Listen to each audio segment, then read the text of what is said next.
first ball. It's a 6. আরও একবার দারুণ শুরুর পর ক্র্যাশ ল্যান্ডিং হলো রংপুর রাইডার্সের। গেলবার তো ফাইনালের এক ধাপ দূরে ছিল দলটা।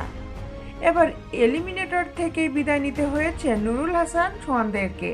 স্পোর্টসের নিউজ নিয়ে আপনাদের সাথে আছি আমি Shamima Sultana.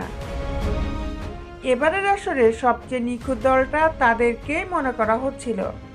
Defending champion Fortune বরিশালকে টানা 2 বার হারানো, টানা 8 ম্যাচ জয়, এমন কিছুর পরে দলটাকে অজেয়ই মনে হচ্ছিল। তবে এরপরই এলো অ্যান্টি ক্লাইম্যাক্স। অষ্টম জয়টাই শেষ হয়ে রইল।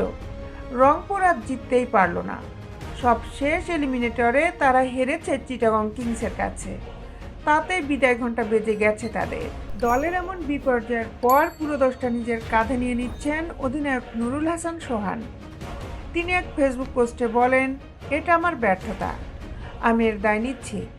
আমি আমার ভালোবাসার রংপুরকে ফাইনালে নিয়ে যেতে পারিনি। এই দলের অংশ ভবিষ্যতে আর হব কিনা তা জানি না, তবে রংপুর রাইডার্সের প্রতি সবসময় আমার শুভকামনা রইল। তিনি আরও যোগ করেন, রংপুর রাইডার্সকে পারফর্ম করতে ও ফাইনালে দেখতে চেয়েছিলাম আমি, এর চেয়ে বেশি কিছু চাইনি। ফ্র্যাঞ্চাইজির প্রতি অনুরাগের কারণে ভক্তদের ও ম্যানেজমেন্টের এটা প্রাপ্য ছিল। আমি সততা ও কঠোর পরিশ্রম দিয়ে নিজের সর্বোচ্চটা দিতে চেষ্টা করেছি, কিন্তু দুর্ভাগ্যজনকভাবে যা চেয়েছিলাম তা হয়নি।